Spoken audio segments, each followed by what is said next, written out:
Perkenalkan, nama saya Dwi Wahyu Setiawati, NIM 17110100101. Saya dari mahasiswa Bimbingan Konseling Pendidikan Islam. Saya mendapatkan tugas membuat video pembelajaran yang nantinya saya akan melakukan sebuah layanan bimbingan klasikal pada peserta didik dengan tema manajemen waktu. Dan klasikal yaitu sebuah layanan yang dirancang menuntut konselor untuk melakukan sebuah kontak langsung kepada peserta didik secara terjadwal di dalam kelas. Jadi adanya pandemi ini disebabkan tidak bisa melakukan sebuah kontak langsung secara langsung kepada peserta didik. Jadi saya di sini melakukan layanan dengan memberikan sebuah video kepada peserta didik. Saya melakukan suatu layanan bimbingan klasikal ini. Sebelumnya saya akan menunjukkan suatu RPL layanan yang akan saya berikan tersebut. Berikut layanannya. Waalaikumsalam warahmatullahi wabarakatuh semuanya. Gimana kabarnya? Tentunya baik ya. Bisa mengikuti layanan yang akan saya berikan kepada peserta didik ini. Gimana minggu kemarin kesehatannya masih jaga ya, masih bisa melihat video yang saya buat untuk kalian. Terima kasih. Sekarang di sini saya akan memberikan sebuah layanan kepada peserta didik. Akan tetapi di sini saya sebagai memberikan layanan, saya akan sedikit memberikan atau merefresh kalian, mengajak sesuatu yang bisa merefresh pikiran kalian. Kita ice breaking. Kita ikuti ya sama-sama ya, ikut sama-sama ya. Satu jari kanan, satu jari kiri, digabung jadi satu, jadilah jembatan panjang. Dua jari kanan, dua jari kiri, digabung jadi satu, jadilah kamera cekrek. Tiga jari kanan, tiga jari kiri, digabung jadi satu, jadilah kelinci lompat. Empat jari kanan, empat jari kiri, digabung jadi satu, jadilah menara tinggi. Lima jari kanan, lima jari kiri, digabung jadi satu, mengucapkan salam. Assalamualaikum warahmatullahi wabarakatuh semuanya.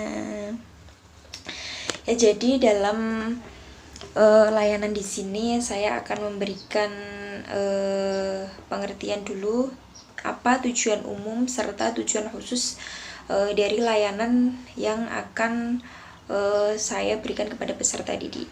Jadi tujuan umumnya yaitu peserta didik dapat memanajemen waktu dengan baik. Peserta didik dapat memanajemen waktu dengan baik. Yang kedua yaitu tujuan khusus. Yang pertama ada 3 tujuan khususnya, yaitu yang pertama peserta didik mampu memanajemen kegiatan yang dilakukan setiap hari.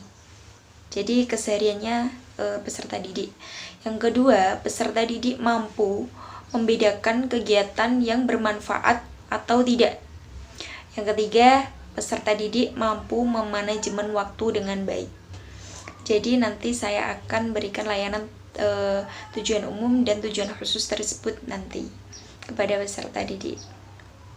Jadi tunggu, didengarkan baik-baik layanan yang akan saya berikan.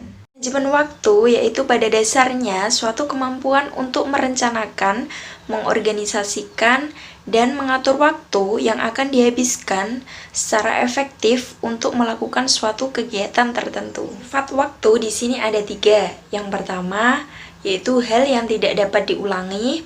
Yang kedua, waktu yaitu hal yang tidak dapat dipercepat maupun diperlambat. Yang ketiga yaitu hal yang tidak dapat dijalani dengan sesuai keinginan diri sendiri. Ini akan kasih tips manajemen waktu belajar di rumah dengan baik. Saat harus tinggal di rumah selama pandemi, banyak tugas yang harus kita tuntaskan. Apa sebabnya? Kita harus pintar mengolah atau manajemen waktu. Contohnya, kita di rumah juga banyak tugas sekolah, tugas kuliah yang tak putus-putus. Di rumah juga pekerjaan rumah harus dibantu. Jadi di sini saya akan kasih tips manajemen belajar di rumah dengan baik. Karena tips manajemen waktu belajar di rumah dengan baik atau secara maksimal setiap harinya. Yang pertama, susun rencana atau kegiatan. Jadi menyusun rencana atau kegiatan ini kenapa? Yang awalnya kita jadwalnya itu di sekolah atau di kampus, sekarang kita harus menyusun rencana di rumah sendiri. Jadi menyusun rencana atau kegiatan di rumah ini disebabkan agar kita tidak terlalu santai dengan pekerjaan kita. Jadi tidak terlalu menunda-nunda pekerjaan. Urutkan prioritas kegiatan. Pasti prioritas utama yaitu kelas maya bersama dosen atau guru kalian.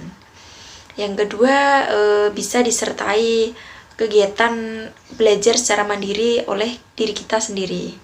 Terus prioritas yang selanjutnya bisa melakukan kegiatan di rumah untuk membantu ibu dan lain-lain. Ketiga, jangan lupakan kebutuhan relaksasi. Yang ketiga ini dari kita meskipun beranjak tugas pertama ke tugas-tugas yang lain, itu kita juga butuh relaksasi. Jadi otak juga tidak terlalu penat dan sistem imun agar tidak turun. Jadi badan kita tetap sehat, adanya relaksasi. Keempat, perhatikan poin-poin penting yang lain.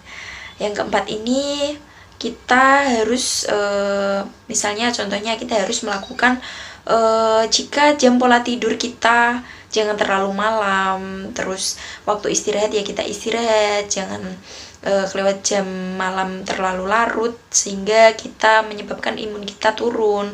Terus jangan lupa olahraga.